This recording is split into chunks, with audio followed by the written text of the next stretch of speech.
Hello everyone, Kurt Holford here, and welcome back to another episode from Holford Labs. Today we are continuing on with Fifth Master Dagger, and today we are focusing on what happens when we are playing to the inside of somebody's arm who is grabbing on us. So up until this point, we've been talking about, contending on the outside, so attacking the elbow against the frame so therefore we can cause a break, a lock, or turning the person. What happens when that fails? What happens when we have to deal with something else, and why we might choose a different direction here? Well, if it's not working one way, we have to adapt a visimento. So this video here is going to be focusing a lot more on striking to the inner part of the arm and what opportunities we might get from there and how we might find other masters and so on and so forth. Again, Fifth Master is a really dynamic, incredible play within the works of Armanzari. I personally enjoy it a lot, and it is very easy to start seeing how these things become a huge connection point across the entirety of the manual. And this is a huge one right here, I think, for me, because it links inside to outside and how we once again get to some of the deeper Armanzari considerations. So before I keep talking about it, let's take a look. Okay, so this week we're going to be looking into another very devastating thing here in how we might be able to attack and or destroy the person's grip on us right here and set up things that are very nasty. Okay, so off of this position right here, we are once again utilizing our body to cause different factors, and we're using principles we've seen with other masters here and Armanzari to gain entry point. One point right here that I would really like to show here, that again, it goes back to the very first play as we come to it in many ways. So if he's got his hand right here on my shoulder, in this case right here, and my hand is around, and this is that first play that we see with everything, right? So we don't have to worry about the dagger for right now. I'm just going to put it down here. That's that first play. If the person right here is, if off of this right here, if he's strong in this right here, I push up and over and I go to the break, right? We know that one. But if the arm is bent, I move in here and I go to the throat, okay? So that second one is what we're going to be working off of today, and we're applying the application here of the Fifth Master Dagger into this. So off of this right here, once again, my assailant has grabbed me. I'm here in position. I have to deal with this. I seize the hand immediately. First portion here, maybe the first one to come across, I hit him, but nothing happens. I hit him again, nothing happens. And maybe I don't have time to come back underneath right here and work across this way or come up. I don't know. But something has happened in this case right here where essentially I have got to work and utilize the right arm to cause devastation as fast as possible. And I've got to cause pain in here, which allows him to break this up. This position right here, as we can see, is that way. Seizing the arm right here, and instead of popping across, or maybe I hit here first, maybe I pop him open, I then bring down the arm, and I'm going to step behind him. Now, I'm doing my best here to make the image, but the reality of what this is here is I'm trying to drive this into his bicep head as hard as I can. By this, I mean my elbow. I'm trying to drive this into the bicep head. Get all nasty about it too, right? And be able to drag this down. So if I'm right here, so if I push down on his elbow, that's one thing here. Resist this, okay? Now, if I put my elbow into this, that's easier for me to deal with something here immediately on this. Now, I'm putting that into the crook and offline as much as I possibly can. That's putting all my back into it and not just my shoulder. So again, here I'm going wham, as hard as I can here to come down with it. So going boom. And that allows us to break down this. Does this put the dagger closer to me? Absolutely. And I'm not saying that that's not a factor. All this is right here is a way to attack this arm. I've got to attack and address this arm so that I can work my way to that. Okay? So, hand is in, pop, pop. I put my foot behind.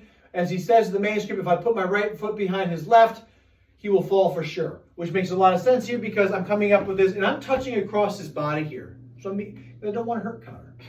So the reality is, when this happens, I'm not going to be nice about this, okay? I'm not going to sit there and be like, ah, yes, my good man. I don't want to hurt your elbow here today. I'm going to destroy this thing. Pop it as hard as I can, and as it bends, so if he bends his arm and I maintain this, I'm going to grind this down maybe once, twice. I'm going to pop up here as hard as I can here, just backhand swing here as hard as I can into the jawline, into the neck, put my foot behind here, and as he's going, I'm holding on his hand. Why? Because his hand is basically armbarred himself because he's grabbing me. So we're using, once again, this grip. As you can tell, his fingers are missing. The way I was beating my heart there or something like that. Calling him up. So I don't want him to let go. Boom, in.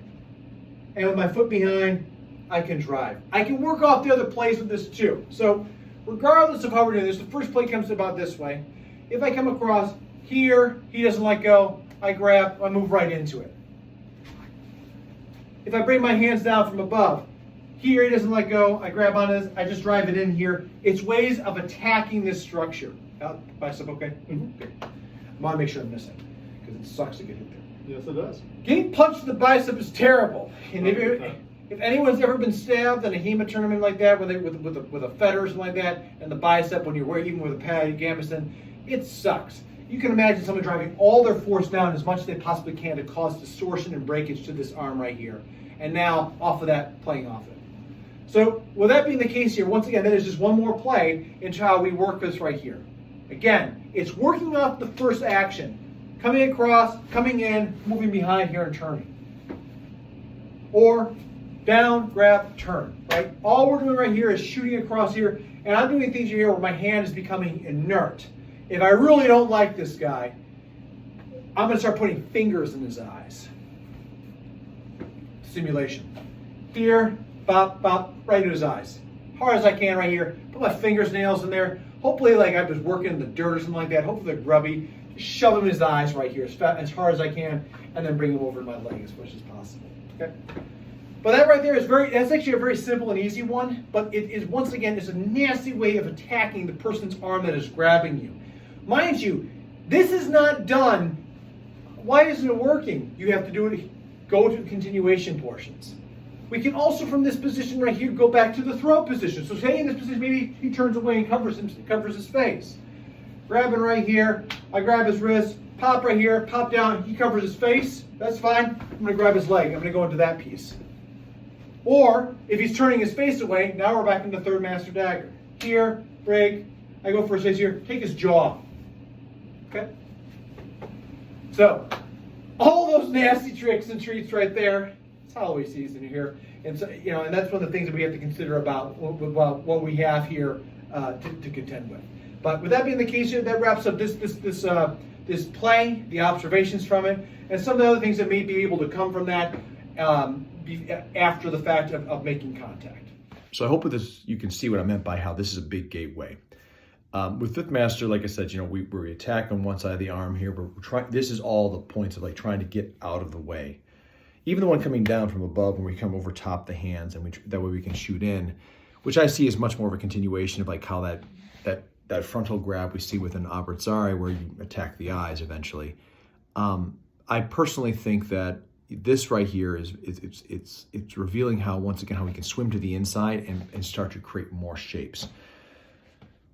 We're still using that attack vector, that where someone grabs on, but because I'm choosing to play into the inside of them, I go immediately to attacking and being able to do throws and other things where I can push the jaw, like you see in Third Master Dagger. You also see this in abrazare, etc.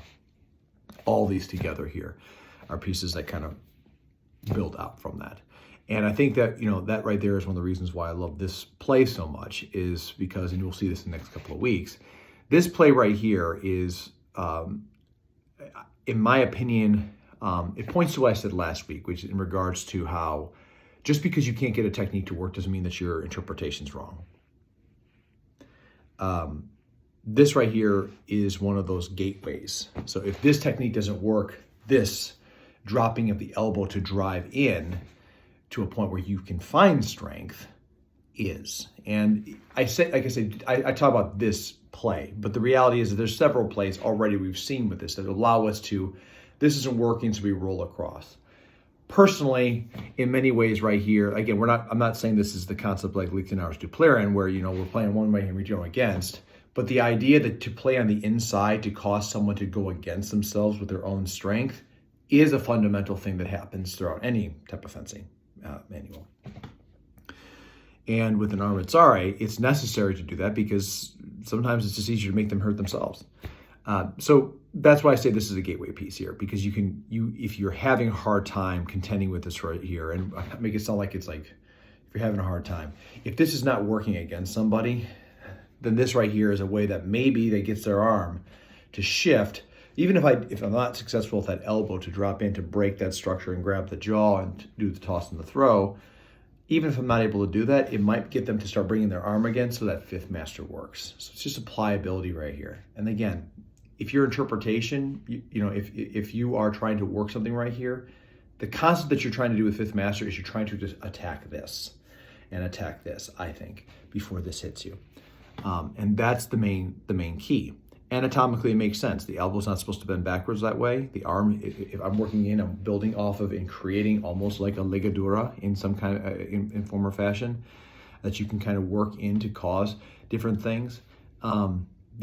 It's the shape that we're trying to get the person's arm in. That is the fundamental thing that we're looking for here. So it's not just doing the technique. It's the shape we want the opponent in to be able to build off of there. So that, again, not too super complicated with this, but it is interesting because you're talking about cross-lining right here, which is something that, to me, it's almost like gathering up on the sword, breaking down the sword. You're breaking it over to be able to come right back up. It's the same kind of concept and principle here as far as being able with a shot line. So anyway, that concludes what we have here for that. Safety note with this again, as always, if you haven't been, I hope people have been seeing this right here. Fifth master is very hard to train. Again, it is very, very hard to train safely at high speeds because a lot of it contends with lots of joint manipulation, shoulder locks, etc. And I'm sure that there's some people out there that are better trained than I am when it comes down to, how do we contend with these things? But the reality is, I'm not one to chance that. And I know there may be ways to do it. My people's arms are way more important than trying to do this at speed. So are mine. So if you are doing this, please understand when you're working on it, even just coming in, like I said, that elbow shot, in my opinion, is made to disrupt and bruise and attack the bicep head. It's not going to shatter it or anything like this, but striking a bicep really hurts. So please keep that in mind if you are training with somebody out there or if you're training within a group or whatnot. Okay. So with that being the case here, that's going to wrap up the video. As always, thank you so much, my dear subscribers and viewers out there. If you're new to the channel, please like and subscribe. Join us on this journey of Ahmed Zari here we're seeing as we explore the works of Fiore and see what more of these are going. I know we're doing a lot of stuff right here with like hand-to-hand and dagger stuff, but I'll tell you right now, this is actually, in my opinion, 95% of the art is really the dagger and Ahmed Zari, because sword stuff is very limited, because once you get on the inside, it's all the sword becoming a dagger, and we'll be seeing that in future videos to come when we get to the sword section.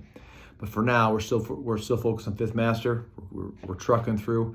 Please leave a comment below. Love to hear the thoughts out there. Love to hear the support. And as always, everybody, please, until next time, train well, be safe out there, and fight on. I'll see you all soon.